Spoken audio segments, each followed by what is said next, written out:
So I'm saying we need to think about being diverse in our farming operation, as diverse as we've been in changing equipment, you know. And with that, you know, you saw this picture earlier. This is just a great 5-way blend. This happened to be built after a CRP farm. You know, we went in and asked NRCS if we could kill what was there about a month and a half or 2 months before the contract was over. And they says, what are you going to do? And I says, we're going to plant cover crop, and then we're going to roll that crop. We're going to plant corn. We're not going to use any herbicides. We're not going to use any nitrogen. And my NRCS officer says, well, you're not going to get any corn. And I says, probably not, you know, but we're going to give it a try. So this is how we did it. We didn't plow it. You know, it seems like every time CRP comes out, they either want to till it or plow it or burn it. And then they lose more soils the first year than they saved all the 10 years that was in the program.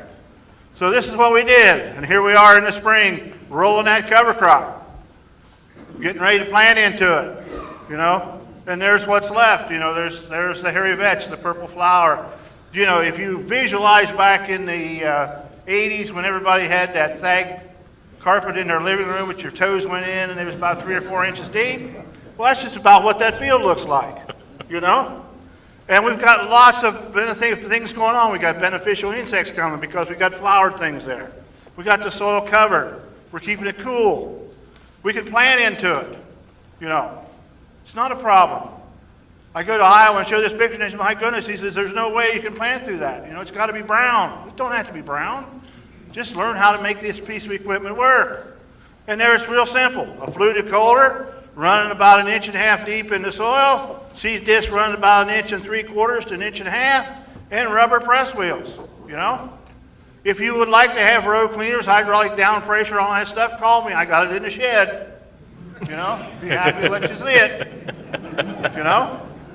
But, you know, the coulter does a nice job, you know, as we see this thing work. It's not moving any soil. It's just cutting the residue, you know.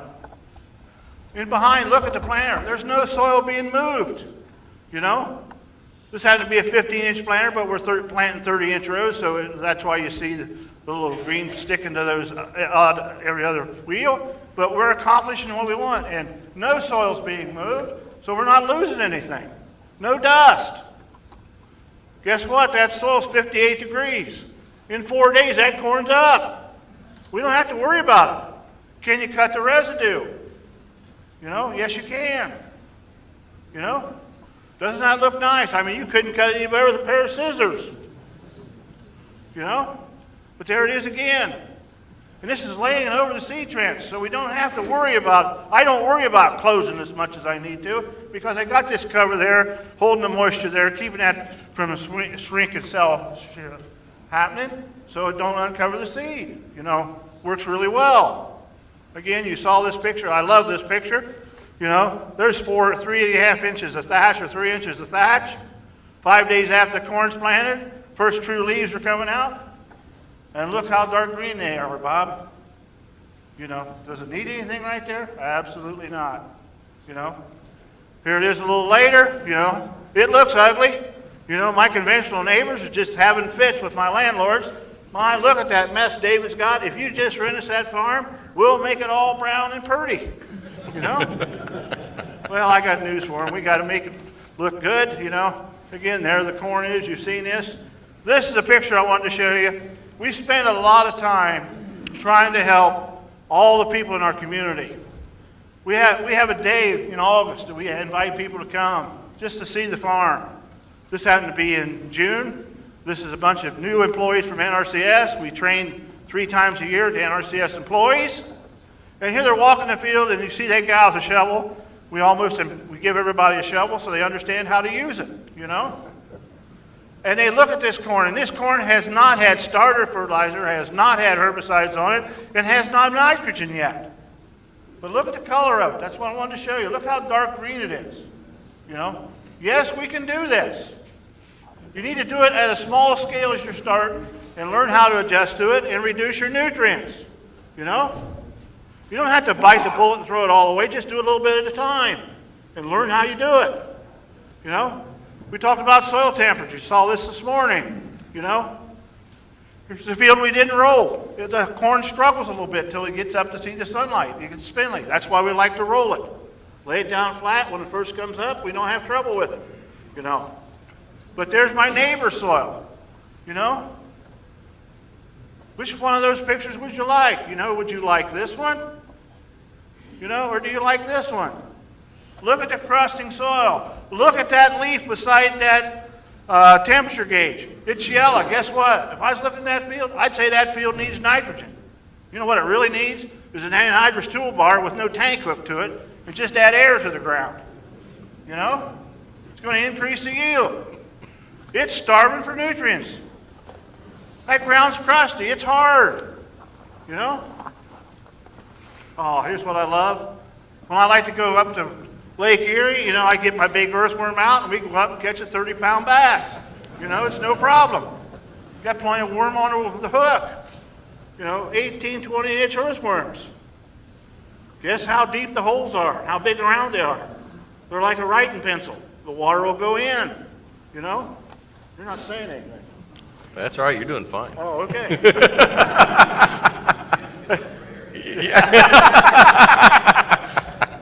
Of course, here's our soils. You know, I mean, this tells, to me, this tells the whole story. You know, here's what it looked like when we started, and here's where we're at today. We have not degraded the soil. We've improved the soil. We're now not using, on that black soil, we're not using any bought nutrients, you know. We're signing the back a check in 2014. We're not signing the front, you know. Our test weights are up. Our digestible protein in the corn's up. You know, we're producing 9.5 to 9.9 protein corn instead of 4% corn my neighbor produces, you know. You saw this. We're not going to spend much time with this. This is the problem, people. If we don't start as producers to control our soils, and we have this problem again, and we was lucky this year, we had a cool summer, so the water never got extremely warm. We could have had the biggest algae bloom they ever saw in Lake Erie, but the water never got above 84 degrees, so we didn't have the bloom. If we have this, and the recreational industry and the fishing industry takes it on the chin again, there will be rules coming from somewhere to tell us what to do. So I'm saying let's try to learn how to keep our soils where it belongs so we can redo this. They've reduced this in the Chesapeake Bay. If you get around the Chesapeake Bay, it's all green, you know. But you ought to see the notebook those poor farmers have to keep. You know, every time they get up in the morning, they got to write something down in that book. That's how bad it is out there. You know, I love my conventional neighbor. We have a lot of fun together. I saw this thing working, and I was shelling corn across the road. This is a fall picture 2 years ago, and I'd never seen anything so beautiful in all my life. I said, man, I just got to go across the road and talk to him and brag to him how nice it was. He didn't know I was going to use it to tell him how bad things are, you know. But, you know, here he comes up the field. He's pulling a 36-inch deep ripper, 27 inches deep with 42-inch cutters on the front, 36-inch cutters on the back, a rolling basket and a 4-bar Hera. And he says, when he pulled up there and stopped, he says, David, he says, we haven't grown a crop in here for 6 years, but we're going to do her this year because we've loosened her 27 inches deep, you know. And I said, that's really nice. Guess what? He hadn't grown a crop there yet, you know. He's still trying to use it, you know. But what he's doing, as he adds that oxygen to the soil, he's burning up all the carbon. You know, can you imagine if you went home tonight or tomorrow afternoon and when this is over and your house is gone because the wind blew it away, you had a hurricane, you had all kinds of problems that can come? Would you rebuild it? And then 3 weeks or 4 weeks later, the same thing happens? How many times did you rebuild your house? That's why the earthworms and everything leaves when you destroy this soil, you know. And this is what we're doing as conventional tillage. We're losing carbon dioxide. We're losing organic matters. This is not the moon. And Dave's going to talk about this a little bit later. He's got a really good picture. But this is my uncle's farm. He's 96 years old. He's not going to change. You know, he's down to 13 bushel of beans per acre because he's grazed them there for 40 years. You know, he don't know what's going on. There's the reason. High bacteria-driven soils that take lots of nutrients, bought nutrients. Look down there, he has no fungi. He has no nematodes. He has no protozoa. How does he make the soil work? He can't, so he's got to buy the products. You know? Whoops, a little fast. Bill, this is what it looks like when we're planting. Our rows are damn crooked, but we get a hell of a population. You know? But boy, we love it, you know? If you look real close, you can see a little mark out there. You know, we're not fortunate enough to have guidance. This has to be one of our 27 landlords that has less than 5 acres. You know? So that's one of those little 4-acre fields. But it'll grow corn, you know? There's the biomass. That's 47,000 pounds. That's 4.5 inches of thatch. Corn's planted. I went home and I'm just eating supper and I'm feeling really good. It's green and growing. There's the results. Everybody's seen corn. Here's the real results. If you look at the very top right-hand corner, left-hand corner of that picture, that says 208 bushel. That's the rolling field average. If you've not seen a gleaner combine, that's what it tells us. The second one there says when I took the picture, it was averaging 276. Guess what that field of corn made me with no nitrogen, no fungicides, no insecticides, no seed corn treatment? We had $596 an acre profit. Did any of you do that good last fall? You know? My grandson told me we got to do a better job with the yield map. The reason is he's in black lines. He says, Grandpa, you got to raise up the header to get out of the field. You know, so evidently, haven't been doing it right for years. You know. But what we're after is we want these plants to have deep roots. Look at the cottage cheese of that soil. You know, if you like cottage cheese, you know, a large curd. If you don't like cottage cheese, just go buy some. Open a can, go out in the field and see if your soils look like that. If they don't, you don't have healthy soils, you know. But this is the research that The Ohio State did for me. Dr. Lafitte did this. This is a 5-year study. And this is why Dave Brandt says he don't need to buy nutrients. You know, you can all read. But look at the amount of nitrogen there. Look at the calcium that's in that soil that we're bringing up. Where does this nitrogen come from? It comes from out of the atmosphere. Why are we banning nitrogen when you go out here and breathe and there's nitrogen in the air? You know. Again, let's lose legumes that pulls that nitrogen out of the atmosphere. Let's make them have nodules and nice roots to feed the corn plant. The Ohio State finally agreed 2 years ago that field corn now can grow into a nodule and use organic nitrogen. It says it don't need to be anhydrous. You know? Planters are designed to do it. They happen to be the soybean plate with winter peas. The little red plate you see back there is the reddish plate or a sugar beet plate, and that's how we do it, precisionally. We like to see green fields in the fall. You know, there's the peas and radishes. Whoops. You saw that one later on. There's our precision radishes. Pick and fence stands, 4 inches apart, 2.5 inches in diameter, 32 inches deep. Look at the color of that soil. Wouldn't everybody love to have that, Dave? Go ahead. You know. Again, there they are. Hairy vetch, you know, crimson clover. These are things that can work. Warm season legumes, why not try some? You know?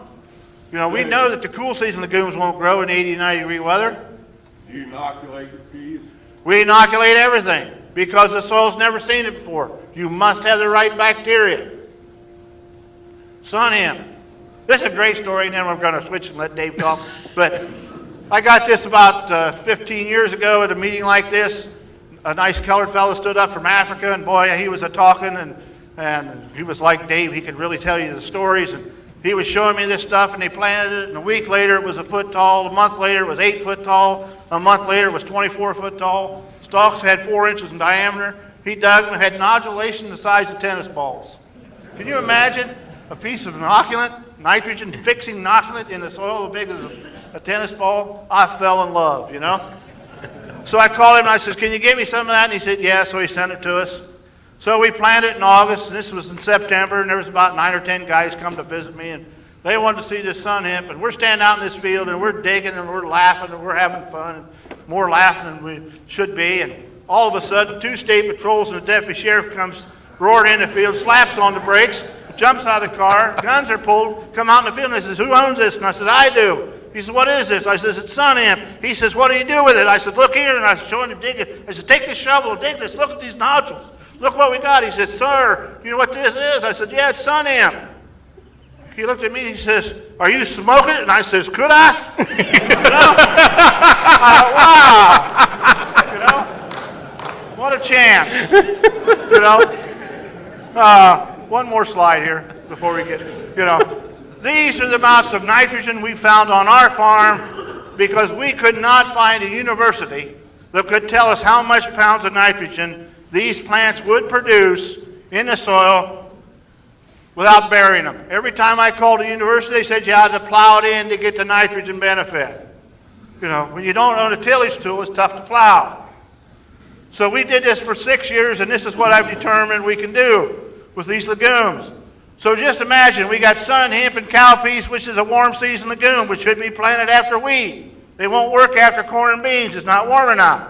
Then we got cool season legumes like winter peas, hairy vetch, crimson clover. We could add all that up, and that's 500 pounds of nitrogen. That'd be wonderful, wouldn't it, Bill? My goodness, we could just grow 600 bushel corn with no sweat, you know? So these are what we found out. So that's why we do it. That's why we use multiple species. And my last slide before Dave takes over again, you know, this is diversity. Look at those sunflowers. Best thing we ever did, 1 pound of sunflowers in the field. Most of our land ladies are from 87 to 96.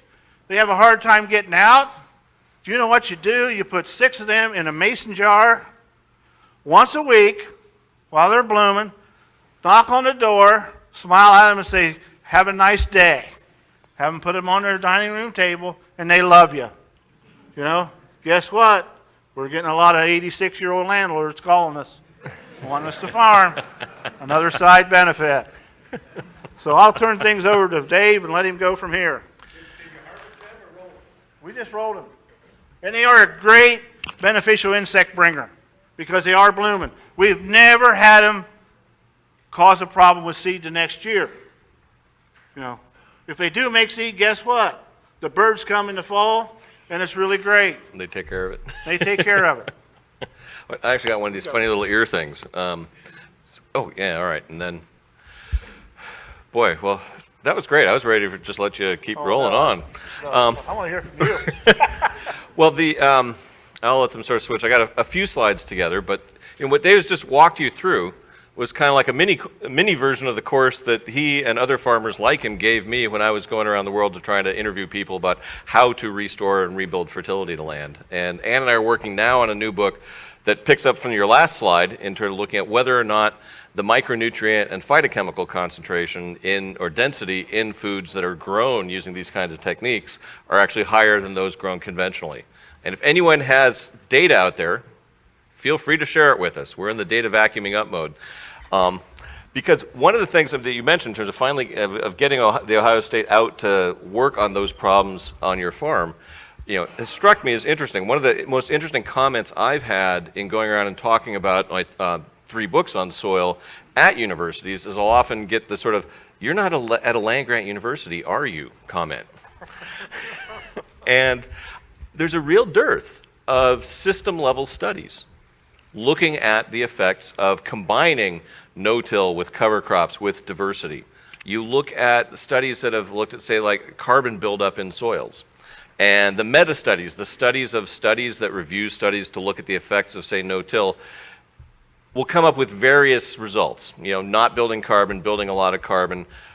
But what they're doing is they're only looking at the one practice that is actually part of the 3-legged stool of the kind of practices that farmers like Dave are using. But when you parse the data and look at the studies that have looked at farmers that have used no-till cover crops and grown a diversity of crops, it all shows large increases in soil organic matter, in soil carbon. But it's a tiny fraction of the studies that have been done. So in those meta-studies, the headline always reads, no-till, not necessarily of benefit to carbon. What I see as the really interesting potential future of this kind of stuff is looking at the systems level and adapting that to different regions around the world. And that's where the kind of stuff that you're doing, where you've had to do some of your own research to basically figure out how that works, is really leading some of the stuff that's going on at the universities. I would love to see far more systems level collaborations between farmers that are doing conservation agriculture and people at universities.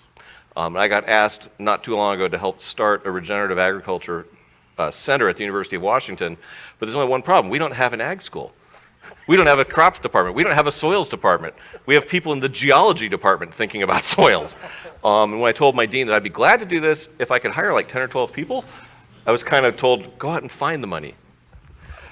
Yeah. But anyway, let me move on from the advertising slide to the slide that I wanted to start with. Because as an academic, it's my privilege to be able to do pop quizzes. And I want to give you one right now. Which planet would you rather live on? The blue one? Yeah. And why? Well, there's water. It's blue.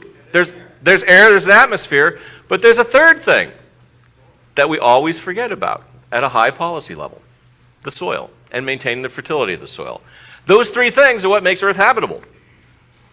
And this is what we did. I showed this earlier when I was talking about our yard. We turned that beach sand-like stuff on my left hand, on your right, into the dark stuff on the left. And we did it turns out, using a suite of practices that were not all that different than what David was using on his farm to do the same thing. I mean, that color difference with your 1971 soil to your soil today, it's not that different. The big difference is we did it with gardening and you did it with commercial farming. And if we can actually, you can take this as sort of a microcosm for what we could do globally.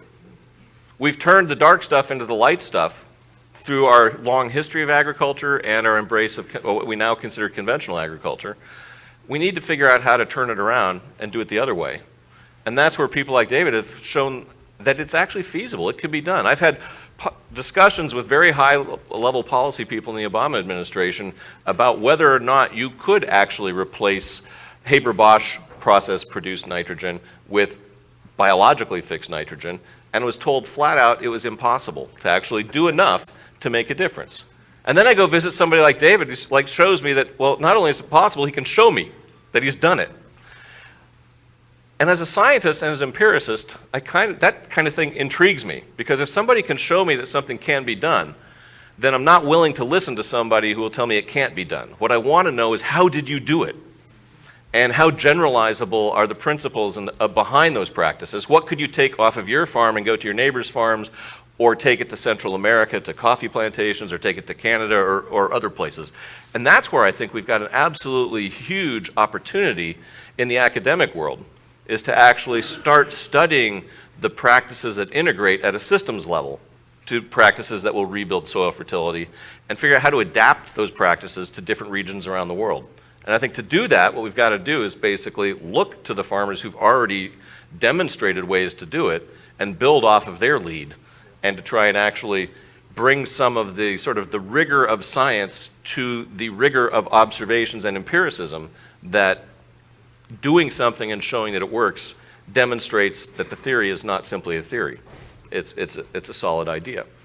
And in terms of that, one of sort of my roles in looking at all this is not only to interview farmers who've restored fertility to the land, but then to stand back and go, okay, well, to parse the academic literature, since that's what I'm trained to do. And I'll show you a couple studies along the way. This one that came out, a couple years ago now. The soil organic matter content. I mentioned in my talk earlier today that we've degraded the soil organic matter by about half in the U.S. This is the most recent study that's sort of come up with that number. And when you think about that at a continental scale, that's actually a truly phenomenal accomplishment. And how have we managed to maintain high yields at a time when we've been degrading the fuel that drives the native fertility of our land? We've done it by replacing the natural ecosystem cycling processes, and we've replaced them with ones that are very dependent on fossil fuels. And if there's one thing that I'm pretty sure of, it's that the price of diesel, the price of things that are made from fossil fuel resources, are not likely to greatly decrease over the next 100 years. You know, you can argue about when peak oil will be, and we can change that by changing our drilling practices and our permitting practices, but we're never going to change the two simple facts. One, we will never run out of oil.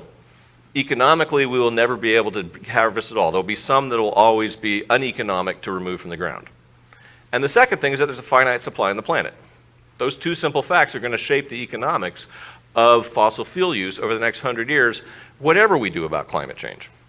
And so a very pertinent question is, if over the last century we've been using fossil fuels to replace the fertility that our practices have degraded in terms of soil organic matter, how are we going to keep farming, in the world after we hit 10 billion people? And how are we going to sustain this curve in terms of a stable population, all the way off to the right, if the human population does stabilize at 10 or 12 billion people? And as a geologist, to me, the idea of sustainable farming is something that, how do you carry that curve all the way out, way into the future? And we're not going to be able to do it with fossil fuel intensive farming for the reason that, we won't be able to probably do it. We have to also do this profitably. And if we're so dependent on fossil fuels as their price goes up in the next century, we're not going to be able to maintain it. That's a big part of what motivated me to visit people like David and write Growing a Revolution. And again, those three principles from earlier that you just sort of went over demonstrating how they can be done are minimal disturbance, keeping the ground covered, and diversifying rotations, whether that's in what you're growing for sale or what you're growing in between what you're selling. And if you'd asked me about these ideas before I started writing Growing a Revolution, when I finished writing the Dirt book, I really didn't know. I hadn't visited farmers who had actually already done it. But one of the things you get when you visit people on different continents who've had similar success is, at the higher level principles that underpin their practices, those are the principles. Plus or minus livestock. You can think of livestock as an accelerator on the cycling of nutrients. I'm convinced that you don't necessarily need livestock to restore your soil, because you did it without them. But I'm also convinced that you could accelerate the process by using livestock and reintegrating them into agriculture. But the other thing I'm very convinced at this point is that these general principles underpinning conservation agriculture really do translate into different settings, but that the specific practices don't. And that's where the specific tillage equipment, the specific equipment one uses, the specific crops, what to use in a rotation, may vary even on different places on an individual farm. And what we need to do is invest in figuring out how to do that in different regions of the world.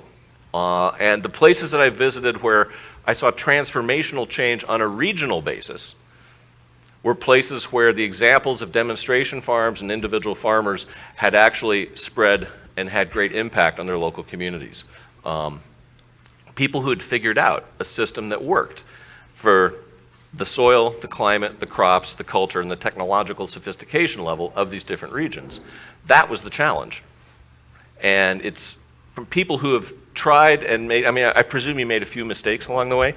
People who tried and made those mistakes and learned from them can save their younger colleagues who come along in the next generation or two from repeating those mistakes. And it's my view that that ought to be not just something that is in the purview of individual farmers, but that's one of the reasons universities exist, in my view, is to actually help spread that kind of knowledge. And one of the things I'm frustrated about is, if you look at agronomic research around the country, an awful lot of it is focused on incremental increases to either increase the sale of a particular product or the efficiency of the use of a particular product. There's not a lot, although it's starting, that's going into teaching farmers the principles that underpin practices that are learnable, that once they learn, they don't have to pay anybody to keep using.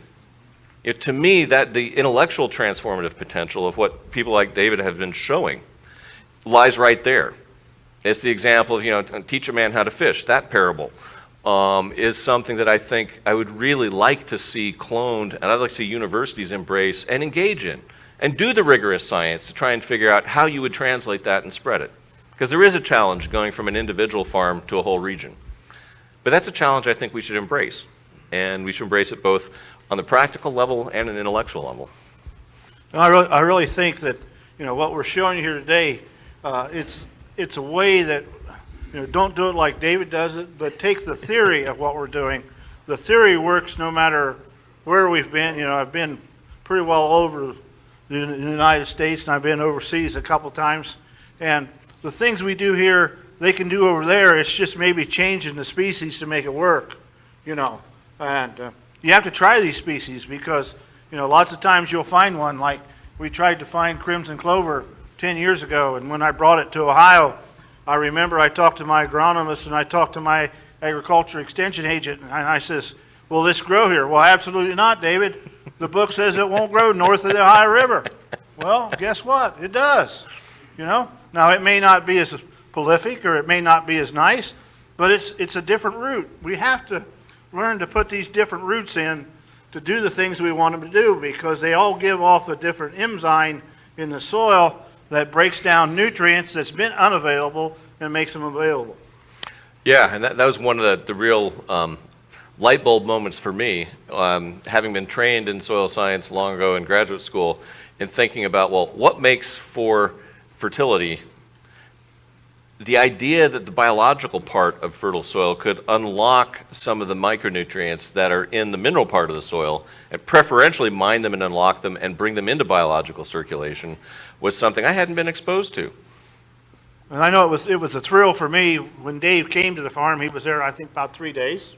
Yep. And stayed with us. And, you know, I didn't have to use a shovel because, man, he was digging. I mean, I thought we was going to have to slow him down because he was digging everywhere.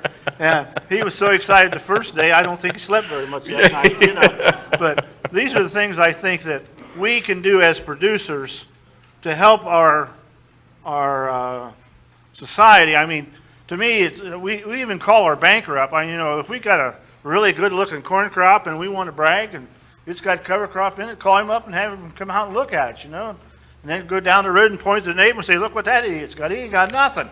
Give me more money, you know. And it kind of works sometimes. But, you know, if you can share your ideas and pass them around, I mean, we all can share and get things done and make it a lot better. And the other characteristic that was common among all the farmers that I'd visited who had been very successful in restoring their soil was that they were tinkerers, right? I mean, they experimented. They tried stuff for themselves, different things. And the stuff that worked, presumably you did again or you expanded. And that's a characteristic that I think is also of good academics. It's sort of that curiosity-driven learning. And the willingness to one of the things I've been really impressed with the conservation agriculture community is this desire and willingness to share information and data. That's not universal, but it is, I think, that's the way to teach practices. It's the way to change, and I'm excited about the idea that if we could switch the way that farmers think about the soil and thereby switch the nature of the practices that they're embracing to the degree that that can reduce input costs while maintaining yields, it seems to me like a societal no-brainer that we should be embracing it at a large scale. But there is the problem of, well, how do you incentivize people to share that other than out of goodwill? But I think it's an idea whose time has come, and that seems to me to be very effective, but it's a challenge to figure out how to actually do it and spread it. One of the most recent examples I've seen of sort of academic work is Jonathan Lundgren and Claire. I can't quite read her name at the distance anymore, even with my glasses. But they just emailed me a copy of their new paper that came out. That what you see on that is a plot of profitability on the y-axis versus the amount of soil organic matter in blue, and soil bulk density in red. And what they were doing is they were doing a systems level comparison of farms that they termed regenerative and conventional. Farms that were more like David's and farms that were more like conventional farms. And the more regenerative ones had higher soil organic matter. You notice the slope on that blue line is up. The more organic matter, the higher the profit. The more organic matter, and the lower the bulk density, the higher the bulk density, the lower the profit. The lower the bulk density, the higher the profit. In other words, soil structure and soil organic matter were directly translating into better returns for farmers. So the idea that practices that could build soil fertility, build soil organic matter over time, should translate into better on-farm economics over time. And you know, your example of what, 40 plus years of no-till and soil building, you know, I would love to see that in the year 2050, we look back and saw the same transformation of widespread conventional agriculture into stuff where you're moving that blue line to the right. Because if there's one thing that all of us who live in cities need, is we need farmers to be profitable. because we need you all to stay in business so we can eat. Another graph that they showed, that Jonathan and Claire showed in that same paper, is you have sort of the net cost and income on there, conventional on the left, regenerative on the right. The white zone is profit. The colored bars are expense per hectare, which is what, 2.5 acres per hectare. So you got to convert the numbers if you're used to acres. The point being is that that white bar on the right is taller than the white bar on the left. It was more. The regenerative farms were more profitable, and all those colored things are smaller on the right than the left. One of the reasons they're more profitable is that they spent less to actually grow, but apparently they're growing more because the total income bar was higher on the right as well. So if you can spend less by growing more, even an academic geologist can tell you that that's actually a better business model. Right, and what that does also on the bar on the right shows you that a little more diversity in our operations made them more profitable rather than just a corn bean type of rotation. Yep. And finally, the research that Jonathan Lundgren at Blue Dasher Farm has been doing that I think is so informative and potentially transformational is he actually went out and measured pest abundance on conventional fields that had received more pesticide than the regenerative fields that didn't. Guess which fields had more pests? The ones with pesticides applied. And there's solid ecological reasoning behind that. You're killing off all the predators that eat the pests. Same thing's happening in the rhizosphere when you disturb it with the plow. Same thing happens in your gut when you disturb it with antibiotics and the wrong diet. Our understanding of the ecology of systems is actually progressed to the point where we can understand some of the counterintuitive results that one might get by, when you apply more pesticides to conventional fields, you actually are enhancing the habitat for the pests because you're wiping out the things that eat them. And it's my sort of view that any way that you look at it for the next sort of 50 years and beyond, restoring soil organic matter will be really important for how we deal with agriculture and sustaining it in a post-cheap oil and fertilizer world. That world is coming. It's still over history's horizon. But I turned into an optimist when I realized that farmers like David were making more money than their conventional neighbors by using practices that could actually help us reverse the kind of trends that I wrote about in the Dirt book. Because if there's one thing that I'm pretty sure of is that we're all pretty good at responding to short-term financial incentives. And one of the things that's turned me into an optimist is I see the potential for one of the first times in history for the short-term economic returns to farmers to start to line up with society's long-term interest in sustaining and protecting the health and fertility of our land and of our soils. And if those things can get into aligned and we can get conventional farming to become more organic-ish, as I started to call some of the regenerative farmers that I met who were self-consciously not organic farmers, but were hardly using any chemicals, but wanted to reserve the right to use them if they needed them. If we can convert conventional agriculture into that regenerative style of organic-ish agriculture, it could actually really change the world in a way that would alter the great arc of history that I wrote about in the Dirt book. These are some of the benefits that I found in interviewing David and his colleagues around the world in terms of higher profits, reduced input use, comparable if not increased yields, better carbon sequestration, all those changes of color from light to dark, that's all carbon, better water retention, which translates into crop resilience, less off-site pollution, all these things translate across. And so how do we promote it? The three things that I wrote about at the end of Growing a Revolution that I focused on were reforming crop insurance and subsidy programs. I mean, if you think about people following incentives, there's some major agricultural programs in the U.S. that could be realigned to actually reward farmers for adopting regenerative practices. I would love to see that happen. Demonstration farms turned out to be pivotal in the experience of regions that had made broad transformations. And I actually think it would be a great use of societal resources to help subsidize the transition for farmers moving from conventional to regenerative farming practices, because it'll pay off both in the short term in terms of rural economics, but it would also pay off in terms of sustaining civilization at its core, which is agriculture. And that's basically what I wanted to say, other than one other self-promotional thing, which is I've got to fly back to Seattle at 5, so if anyone wants to pick up a book, I'll be out there right after this talk, and then I got to head back to the airport. And how close are we on time? Does I anyone think know? we're very close, but. Oh, we got 15 minutes. Oh, okay. We're really good. Yeah, I've got a few times. There we go. All right, so the last couple of meetings, it's been, not necessarily maybe increasing yield, but rate of investment, rate of return. You had some charts up there basically saying that it's reduced cost. It's not necessarily worried about increasing yield, but increasing signing back the check instead of the front. Yeah. So where do you start with that either day? But where do you start with that? I mean, we tell farmers to cut back. I work in the soil water district. So you say, hey, start with this. Where do you start? Well, and I'll take it from here, and then Dave can add to it if you want to, Dave. Yeah, go for it. When we're trying to help new beginning no-tillers and cover crop users, we always try to start with trying to introduce them, if they're in a corn bean rotation, try to introduce them into rye after corn, so they get accustomed to looking at something green, understanding they don't need to do that tillage to make that soil loose. And then a year or two later, take them the next step and say, well, maybe we can start reducing the P and the K by 10% and see if we still maintain the yield.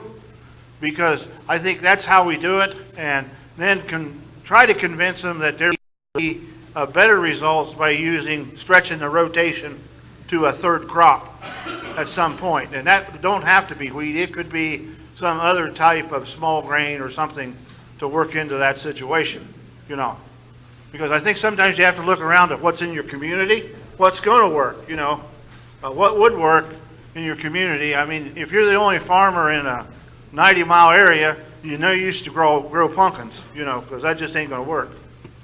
But there may be something else you could do, to make that transition and get used to it. And I like to have them put enough out that it would hurt their wallet, because if they only put 2 acres out and they farm 10,000, they don't care, But you got to make sure that you plan enough and start him on a mentoring system where he'll call you, or he'll call his neighbor or somebody else that's doing it. There's nothing speaks any louder than a group of 5 or 6 guys around a coffee shop, either bitching about what happened or telling how great it's been, Yeah, and I guess I would just add that I think that's one of the big opportunities for academic researchers, is to try and figure out how to take this sort of system that people through trial and error over decades figured out, and how do you actually accelerate the transition and tailor that for the kind of crops and kind of markets that people have in different regions. So I would look to the experience of farmers who've already done it in an area, but I think there's great opportunities for actually trying to tinker further and figure out what the most efficacious way to do the conversion would be. And, sometimes, it's really exciting to me. I was in Pennsylvania 3 years ago talking to a bunch of dairy farmers and talking about cover crops, and I showed them that picture of 20,000 pounds of biomass, planted after wheat. And then I showed no-tilling corn into it. So about 8 months later, this dairyman's got 700 cows. He calls me up and he says, David, he said, we listened to you. He says, we got our cover crop planted, and he says, we got our corn planted. But he says, you better come out and look. And I says, well, okay, so I spent 6 hours driving out there to see him because I wanted to help him, because I thought it was important enough. And I go out there, and here he's got corn 4 foot tall and cover crop 4 foot tall in the same field. And I says, what'd you do? And he says, well, you told us to plant cover crop, and then we planted corn, And I thought, wow, but I guess I got to do a better job explaining how to do this, Well, all of a sudden, about a month later, he calls me back, and he says, we just let it go. And he says, we put that in a silo. And he says, now the cows are milking on that cover crop and corn blend. And he says, we got 7 more pounds of milk a day. He had more protein in his silage. So, guess what they're doing? They're planting cover crop one day and planting corn the next day and filling the silo. I mean, some of these guys go clear out of the norm. Another example was an Iowa farmer I worked with. He bought a twin row Great Plains planter, a nice planter.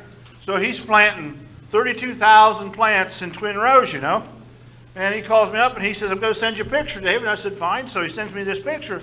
And here he's got 2 of the twin rows missing. So the corn rows are actually 60 inches wide. Just imagine a 60-inch wide corn row. And the next picture was Here was 6 different cover crops growing in this 60-inch gap between these corn rows, see? And the next picture was there was 4 ewe lambs walking up the rows, you know?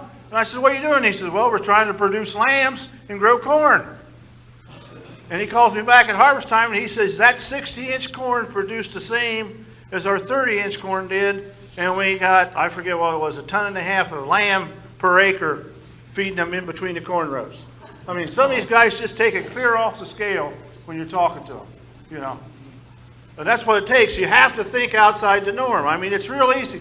It's real easy to do corn and beans. You know, you get up in the morning, you get to plow out, you turn over the soils, you call your agronomist, he tells you to put on X number of pounds of NP and K, you do that, you spray it, you go to Florida and come back and you harvest it, you know. You can't do that when you're using cover crop, though. It takes more management, you know. Yes? What about the slug?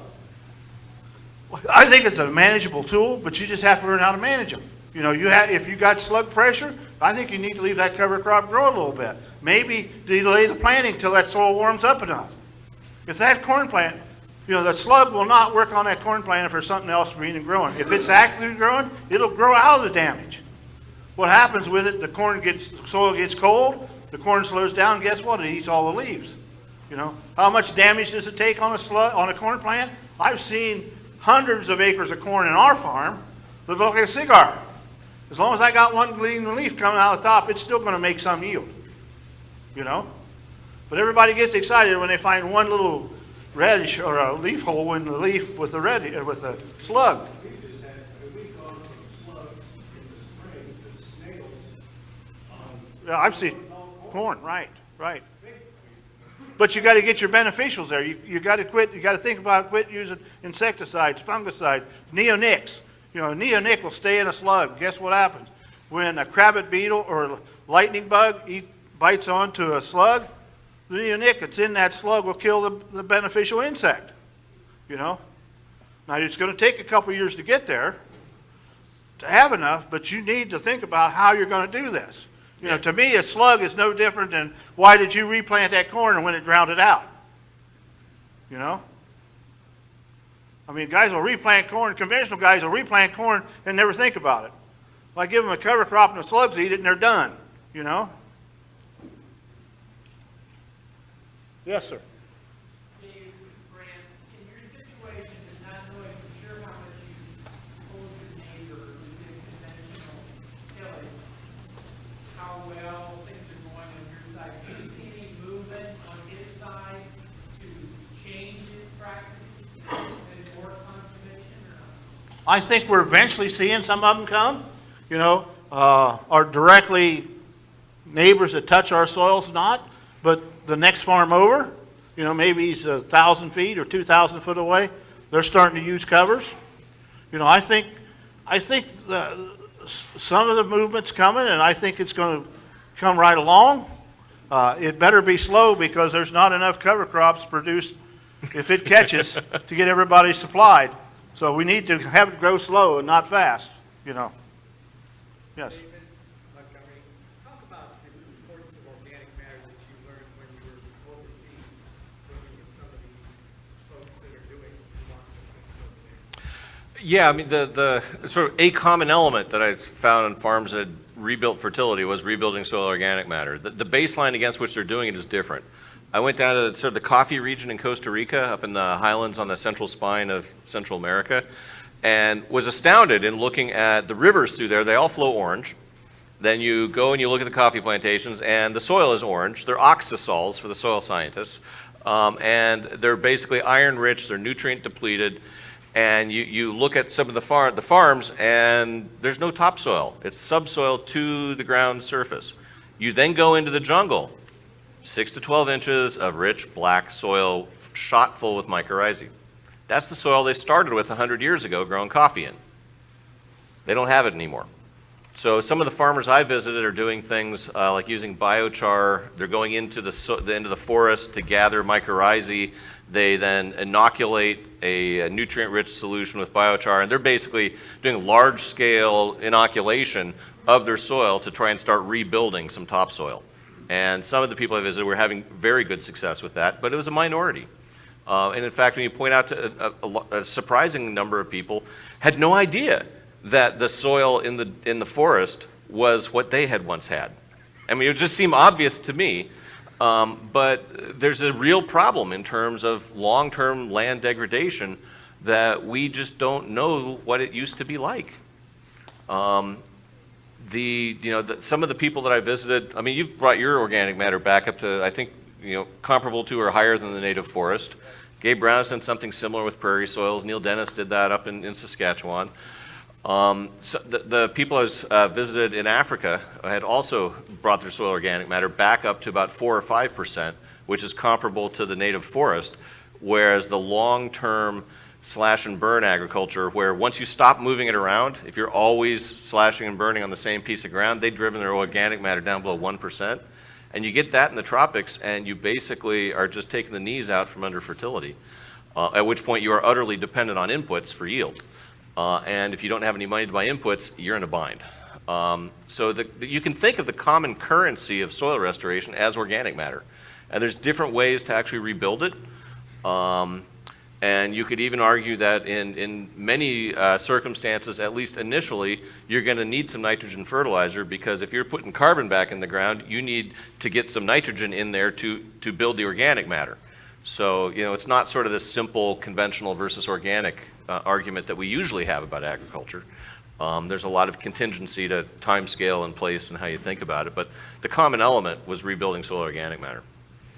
And that's the reason that we use grasses with our blended cover crops, because we don't want to get the carbon nitrogen ratio so far out of whack that you can't get these plants to grow. Because you can either get way too much nitrogen, and when you do that, the ground just gets like this concrete, or you can go the opposite way and have 90% carbon and no nitrogen and not get any root growth, So as you build your cover crop blends, always make sure you have some nitrogen fixers and some grass legumes or grasses in there to go along with it. Yep, same advice for your garden compost. Yes. Yes. You plant corn and soybean stubble for next year? Most generally not, because our soybean stubbles usually all goes to small grains, so we don't have any of that left over. I didn't know what you did, if you did that there, what kind of... Well, if we were planting back into soybeans, from soybeans to corn, I would look at corn. Corn and soybean stubble. Corn. Soybeans come off, corn would be the next stop. Well, if that was the case, I would look at clovers, winter peas, hairy vetches, and probably either oats or rye, and keep those at a lower rate so we don't have a problem with the corn being the same class as the cereals you're using, But there's time to get these clover. They're only going to be 2 or 3 inches tall going in the winter, but you have a nice warm spring. We've got clover and winter peas now 2.5, 3 inches tall, and it's only been warm for 10 days, 8 days. We're still getting frost, but they're growing now, because the soil's warmed up. Yes, sir. We got to get them close to in flower or in bud stage. The farther they're mature, the better off we are. If they're not in the flag leaf stage or beyond, it's tough. You can roll them, but they'll jump back up, and then the only thing you got left is some kind of herbicide to take them out. Or cow. Or cow. Yeah. One more question. One more question. Anybody? Yeah, Dave. Yes. You mentioned in your earlier presentation, consider other crops. Is there something that's going to have to change structurally for us to be willing to put out other crops? People don't hardly want to put out wheat or barley. We're talking about the corn acres and the bean acres nationwide, but nobody says anything about any other crops. What's going to have to change to get us to that longer rotation? Well, I think what we're going to have to do is, if we want to go to a longer rotation, you're going to have to try to develop a market, or find some place to go with this. There's a lot of livestock out there. I think we're missing the boat by not looking at barley or spelts, because both of those are a great feed additive to a cow-calf operation or to a swine-sow herd. It'll replace corn, so you could create some market there. Or if you didn't want to, I'm looking at the avenues of shortening up your growing degree days on your corn and beans, and maybe giving us 4 to 10 day window by moving your varieties shorter term, because we're seeing great yield from shorter term varieties versus 110 to 120 day varieties. You know, I wouldn't do all of them, but I think 20% of your operation could be 20 in a shorter season situation, and that'd give you cover a little longer to grow. You know, my problem is when you guys have 0.92 or preventive planting, you're out there working with a disc all summer long, and I think if you're going to get crop insurance on 0.92, the crop insurance should say you must plant a cover crop afterwards. Boom, period. Or you don't get paid, you know. Sorry, that's the way I feel about it, guys. You know. Well, I'd like to get it done, but, you know, because you've already, you know, you've probably already taken 0.92 in June or July, you still got a month and a half that you could grow a crop of something. But hell, you know, or, you know, I go to Iowa and I see these 35-acre ponds where the water laid in a 100-acre field, and they're out there ripping it, you know. I stopped and told two guys last summer, I said, why don't you just stop and plant cover crop in there, put some peas and radishes in there, break through that hard pan so that water will get down to that tile. There's a standpipe in the center of the thing, and there's water in there. Guess what? There's a hard pan. It ain't going down. You know? To me, it's simple. The next topic of federal policy. Okay, yes. And Bill's going to take care of that for us. All right.